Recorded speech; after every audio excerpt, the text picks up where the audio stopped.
This is Lisa Murkowski, Chairman of the Energy and Natural Resources Committee, with Murkowski's Message podcast.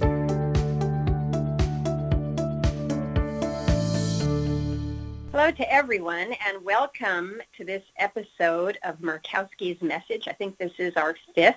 It's Thursday, June 11. I so appreciate that you're joining me.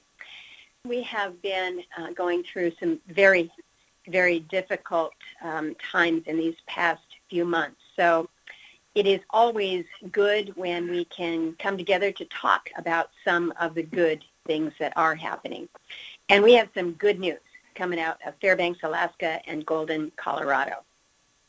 For those who have spent any time in the Arctic, you know it requires a certain amount of toughness and probably a little ingenuity to live above the Arctic Circle.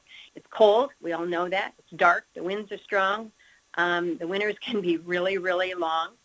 On top of that, it is expensive to live up there. You've got some residents and business owners who are paying up to 9 times more for energy than those folks who live in the lower 48. So it is just a reality. And one of the things that I know I will never forget, I was in Aniak, and we had kind of a community gathering in the community center there in the tribal hall, and there was a woman in the back with a small baby, I think about 4 months old, and she didn't ask any questions during the community meeting, but she came up to me afterwards, and she said, "Lisa, what can you do to help us with our energy costs?" She says, "I'm fostering this little baby. I've had him now for just a short while, but I had to choose between feeding him, buying formula for him, or buying home heating fuel." And she says, "I don't know if you can really fix anything, but I want you to remember my story." And she gave me a receipt that she had received from the store for her stove fuel oil. And it was a receipt for $50 for 5 gallons of home heating fuel. And, you know, it's conversations like that that make you work harder every day to help people like that woman and that little baby that she was caring for, help them try to find ways to reduce their costs, to be more efficient in their homes so that they and their families are warm.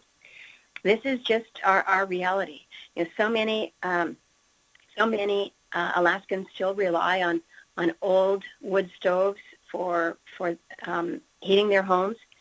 We know biomass, great source of energy resource, but the smoke from inefficient stoves can really degrade the air quality, bad for public health. So when you think about those who are working to make a difference, to not only reduce the costs of energy, to not only make our homes more efficient, to not only make our homes healthier for our families, you need to look no further than what Cold Climate Housing Research Center is doing. Their mission is so critical. So they're based in Fairbanks, but again, really committed to lowering energy prices through efficiency and smart engineering. I've had the privilege and the pleasure to get to know many there at Cold Climate Housing.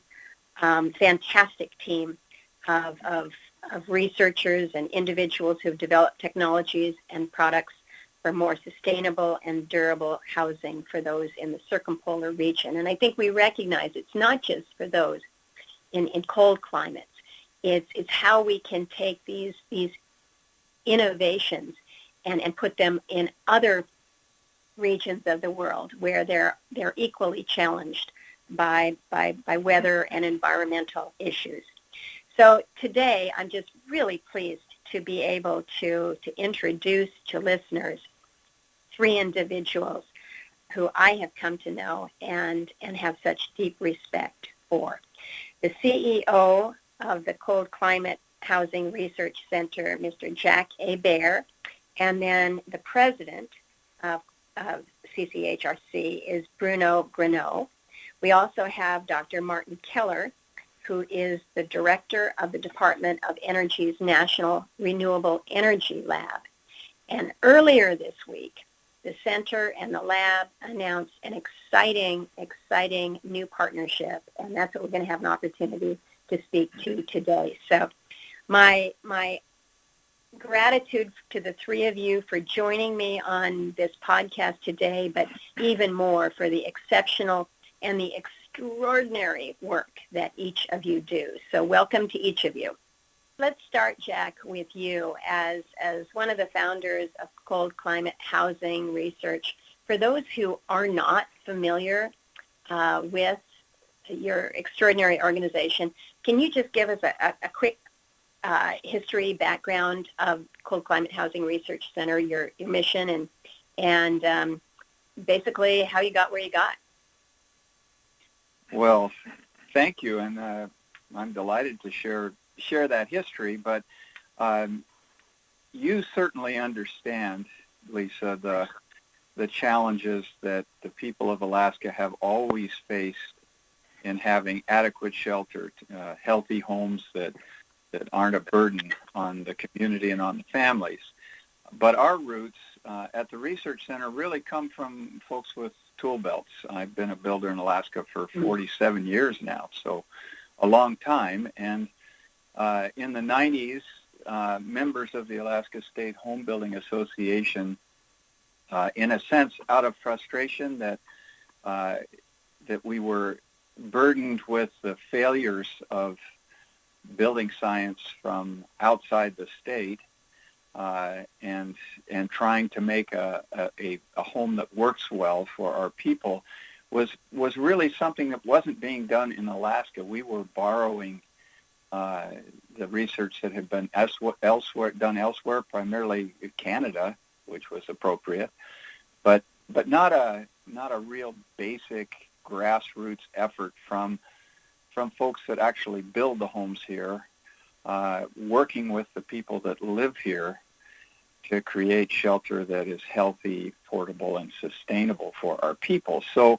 in the late 90s, we were founded by members of that association. At the time, I was president of the Alaska State Home Builders. We're also part of the National Association of Home Builders. But we founded this research center to be a whole lot more than just a study on a shelf, but something that you could feel and touch and would change people's lives. And the history began there. The other piece of what we really believe in is if you can't see it, feel it, and touch it, really how real is it? So working with the people of Alaska, and that's both the first people and the later people, looking at what their needs were and what their challenges were and listening to them, we began a program of the building science pieces, the components of a home, but also the mechanical systems. But I think more importantly, what the needs were of the folks. Mm-hmm. And I've done a number not a number, literally hundreds of projects throughout the state of Alaska, showing what can be done here and mining the creativity of the people of the state. So our history now is 21 years of these kinds of demonstrations and progress. It's been quite a journey. We've learned a lot. It's something we're always learning about. And as the decades ahead unfold, we will continue to learn and share, not just with Alaskans, but we feel like this is something that can be a benefit to all the people of the circumpolar world. You know, when you recite that background and just the commitment to what you're doing, how you're doing, and when you think about some of the housing that was built, particularly out in some of our more remote villages, you had the old BIA housing that looked like it came out of, I don't know, Oklahoma or somewhere, and the challenges, the problems when you try to almost airdrop something that will work somewhere else in America but is just not useful, and in fact almost wasteful in putting something there that not only is not sustainable, but actually ends up being unhealthy for those who live in them. Just, understanding the science of insulation in an Arctic environment or in a wet environment. You've got the rainforest down there in the Tongass, and you have to build differently. You have to create efficiencies, and that is exactly what you have done. You have built for where you are, rather than taking a model and saying, there's a need here, we're going to take that model there, which really speaks to best practices and sharing knowledge. And I am very involved in Arctic initiatives and attend so many of the Arctic and international conferences that are focused on the polar region. So let me ask this question to you, Bruno, about the work that CCHRC does in the circumpolar region, how you share knowledge and best practices with our friends in other Arctic nations. Well, thank you for the question. You really hit the nail on the head there with what we're facing with regard to inappropriate use of technologies, or I should say technologies inappropriate for the Arctic. So what we generally start with is creating the knowledge, going through energy efficiency, moisture control, thermal performance, heating, ventilation, all of that. And as we talked about already, we apply that through these programs, through these creations, through these demonstrations. We have a program we call Sustainable Northern Communities, which is really where the rubber really meets the road. And we apply our findings to rural communities across the state. And this is really where we take a holistic approach. We involve communities. This is tribal and regional housing entities, federal and state agencies, pretty much everybody involved, to create these demonstration buildings, right, that use reduced energy, that use, I should say, sorry about that. Sorry for the stutter there. They're demonstration buildings that reduce energy by about 80%. How do we get that out there? This is really about engaging communities, engaging the communities across the circumpolar north. We've engaged with and done work with our neighbors to the east of us, Canada. We even have international representation, on our board of directors. This is just this past January, we hosted an international thermal and energy systems at the Resilience in Arctic Climates Forum. So really, it's about developing these relationships, getting the examples that we have that we've worked with out there and into the public eye. And we also do this through outreach programs. We get the knowledge and best practices out to the world through homeowner and trade shows, classes, consulting with contractors, design firms, homeowners. We also write articles for trade magazines and newspapers, and we do have some peer-reviewed publications. And then, of course, the biggest one is we share our publications and videos through our website and YouTube channel. But quite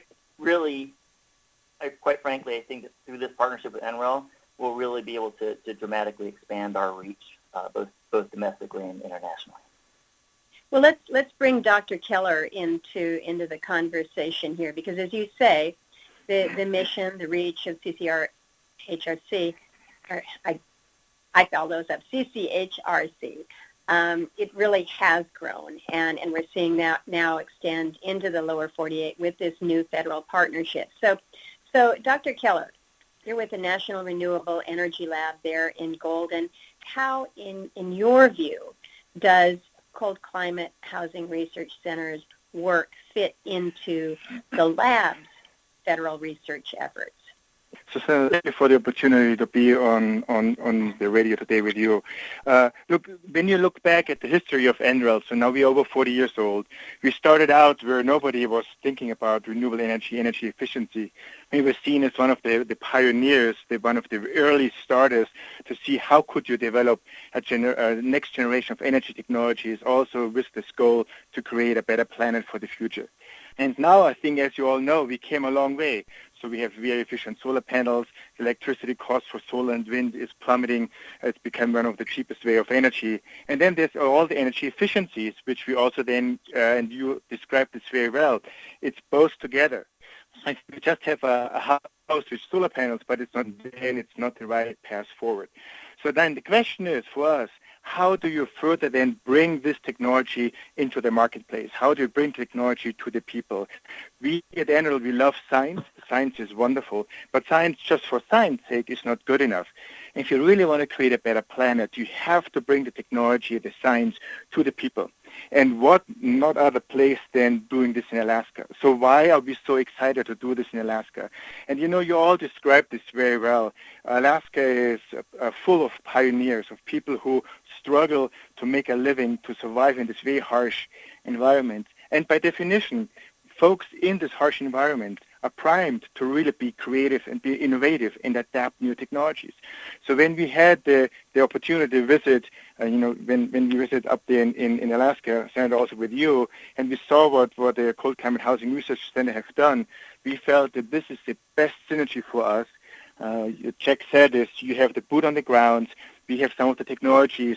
Now together we can really work to bring these technologies into these rural communities, combine housing development efficiency with the advanced energy technologies in together, and then advance this really to the next level. And also, this is not only important for Alaska, but then what we're learning from these rural communities, from this harsh environment, can be applicable to many different areas across the world, many different other rural communities, also here in the United States on a global scale. And this is why we are so excited about this partnership. It is. I can hear the excitement in your voice, and I know that I share that. The opportunity to be with the three of you there in Fairbanks, as we talked about the potential. It was an exciting discussion, and to know that this partnership is now going to move forward. I know that there have been questions from folks up in Alaska, in Fairbanks, about what this means there. So Bruno, I guess the question to you is will the center's employees and research efforts continue to be located there in Fairbanks? Are we going to see any changes? Oh, well, absolutely. I'll say changes to the positive. This really is a partnership. I mean, the CCHRC that Jack founded, that 501c3, still continues to exist. We still have a board. We still have members. It's just that NREL created a new center within the structure of the organization called the Cold Climate Housing Research Center. But this is the same talented staff, the same people who did the work to get us to this point, which is now NREL. We're still going to continue to operate from Fairbanks, but we're going to work outward from there to Alaska, to across the nation, to across the globe. The lessons that we learn here in the Arctic, where the challenges that we've described here, these lessons can be applied across the globe. It's that really Alaska tough attitude. If you can do it in Alaska, you can do it anywhere. As Jack mentioned, we'll continue to grow. We'll grow our staff. We'll increase our impact. We'll affect that change. And our vision is to grow mostly with Alaskan talent, Alaskan builders, architects, engineers, scientists, but we'll have the support and talent of NREL and Golden to help build that capacity. And I also believe that this work is going to help grow our own economy here. It'll help address our housing issues, but we'll do it with the enhanced strength that we gain through this partnership. Yeah, it is just exciting to think about the different synergies between what you have built there at Cold Climate Housing and between the strength of NREL as one of our national labs. So we're going to wrap up here, but let me just give you, Jack, an opportunity for a final comment, and you, Dr. Keller, if there's anything further that you want to add about what you hope to accomplish with this partnership. Jack, why don't you go first? Well, the real basis, I think the real encouraging piece of this is that our vision and ideals are the same between our two organizations, that we realize that a roof over a family's head is the biggest investment they can make, that needs to be, that kind of shelter needs to be healthy and warm and sustainable. We bring from Alaska the knowledge of 20,000 years of success in one of the harshest climates in the world. Our partners are the first people here, as well as the folks that have come later, and that we can bring that creativity and knowledge into an international and national arena. If we didn't have the same ideals and the same spirit and the same vision as Martin and his organization have, we couldn't do this successfully. But that's something we share deeply, and I think it'll be a really wonderful thing to watch unfold in the years ahead. That's exciting. Dr. Keller, we're going to give you the final word here. Any comments that you might want to make about the partnership? Yeah, thank you, Senator. So look, Jack said it exactly here. At NREL, we call ourselves like a family. So now we have a new increased family up in Alaska. And it's not only just between CCHRC, we're also seeing this as a tremendous opportunity to expand even more collaboration and partnerships also to the university. For example, in Fairbanks, Alaska, we have already discussions to see how we can bring in some of the joint appointments between the faculties.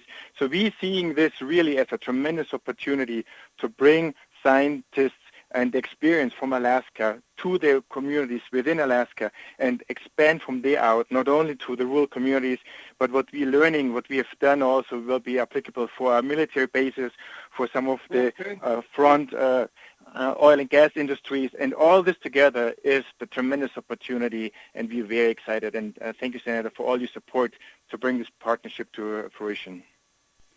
Well, thank you. I just, as we conclude, I want to thank you, Jack Hebert, Bruno, Grunau, and Dr. Martin Keller, not only for joining me, but for your vision and your passion. I think you can hear in their voices that there is a commitment. This is not just a day job here, but this is a passion with a purpose that is serving Alaska, it's serving the Arctic, it's serving our nation. We just thank you for what you are doing and contributing, and I can't wait to get back home and see all the good work that is going on at the Cold Climate Housing Research Center. So with that, I want to thank everyone for listening to this episode of Murkowski's Message podcast. Be safe, be healthy. Thank you. Take care all. Bye-bye.